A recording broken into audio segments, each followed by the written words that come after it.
Assalamualaikum warahmatullahi wabarakatuh. Ini adalah alat dan cara memperoleh pengetahuan versinya Al-Amiri. Kalau ini insya Allah teman-teman bisa paham lah ya. Kita punya 4 alat, kata Al-Amiri. Kalau saya kan biasanya pakai yang 6 itu. Kalau beliau 4. Akal, wahyu, eksperimen, dan kreativitas imajinatif.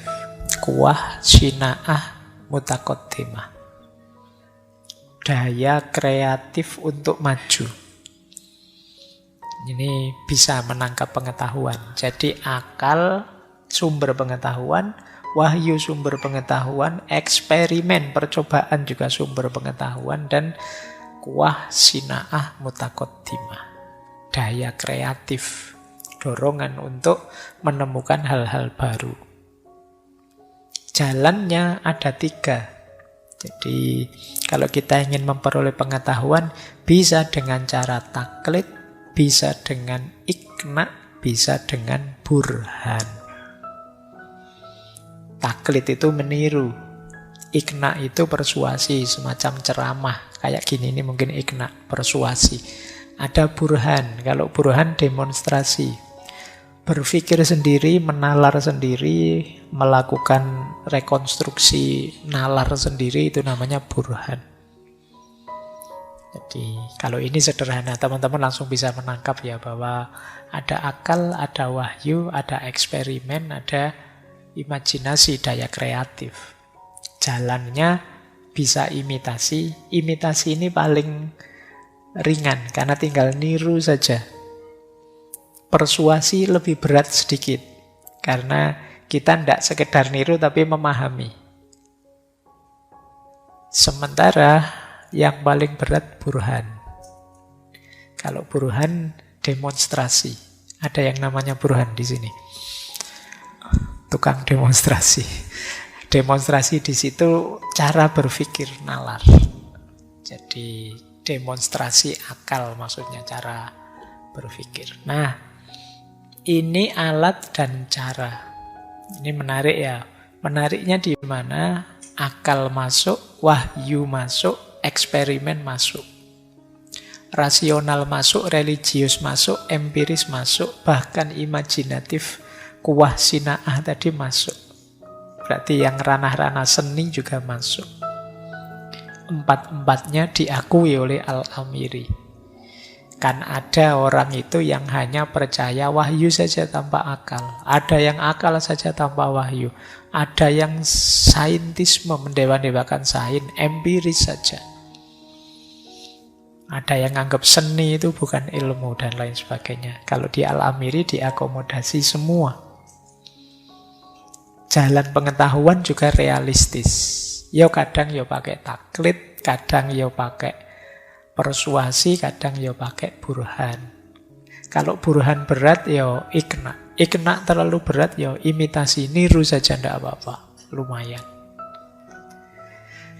Ini alat dan cara memperoleh pengetahuan. Yo yang muda-muda ini 4-4-nya ini harus hidup. Ndak boleh ada yang redup, karena ini masa depan. Yang menguasai alat-alat ini nanti yang menguasai peradaban. Kita lanjutkan. Kesempurnaan ilmu. Kata Al-Amiri, nanti boleh dicek ya, di Al-Itmam fi Fadhailil Anam. Kata beliau tidak setuju kalau ada yang bilang sign for sign atau ilmu untuk ilmu. Karena ilmu itu dasarnya amal. Tidak apa-apa kok Pak, ini hanya ilmu saja untuk pengetahuan saja kok Pak. Tidak saya jalankan, tidak kata. Itu berarti nanti ilmunya tidak sempurna. Ilmu utuh itu ya ketika gandeng dengan amal. Ini kalau diterjemahkan dalam budaya Jawa, ngelmu kuwi kelakone kanthi laku.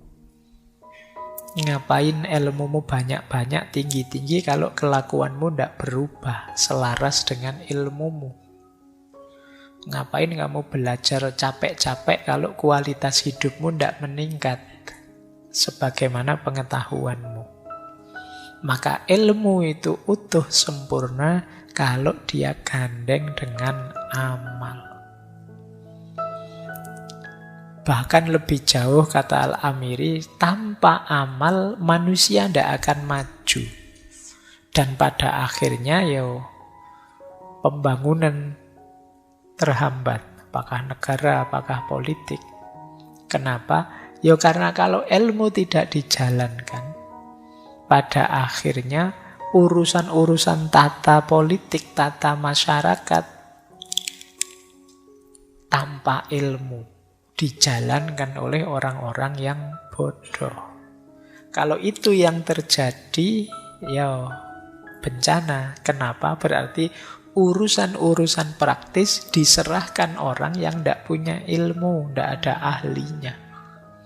Pada akhirnya kehancuran saja yang terjadi. Jadi ini mungkin peringatan untuk kita ya. Kalau kita hari ini kan era ketika ilmu itu membanjir, pengetahuan itu tidak bisa dibendung, kita ngerti apa saja hari ini. Apalagi ada medsos. Mungkin kamu hari ini punya informasi tentang artis mana yang mau cerai, artis mana yang ini kan lengkap info di kepalamu. Itu kan banjir informasi. Ambillah hikmah dari setiap ilmu pengetahuan yang kamu punya, kemudian hidupkan itu dalam keseharianmu. Jadi kalau ada adagium dalam bahasa Jawa yang terkenal sekali, urip itu urup. Gimana sih hidup itu nyala? Bagaimana sih menyalakan hidup itu dengan ilmu?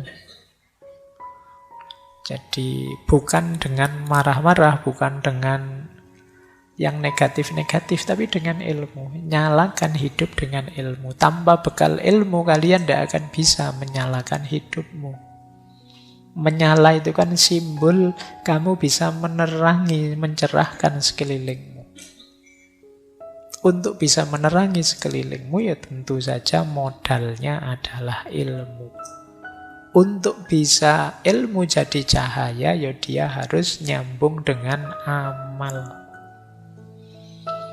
Makanya dulu di sesi muhasabah, saya sarankan teman-teman itu sekali-sekali bikin list apa yang sudah saya ketahui dan baik, tapi masih belum saya jalankan. Kira-kira apa saja nanti di list terus pelan-pelan diwujudkan.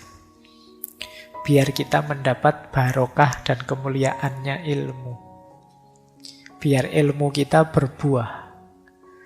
Tidak sekedar disimpan atau sekedar buat gaya-gayanan, pamer-pameran.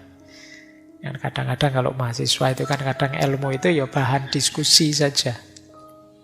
Kalau diskusi luar biasa, tinggi-tinggi. Tapi tidak nyambung dengan kenyataannya.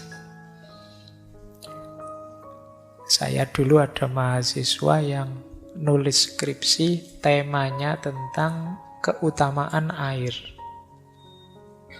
Tapi satu ketika dia bimbingan dan belum mandi.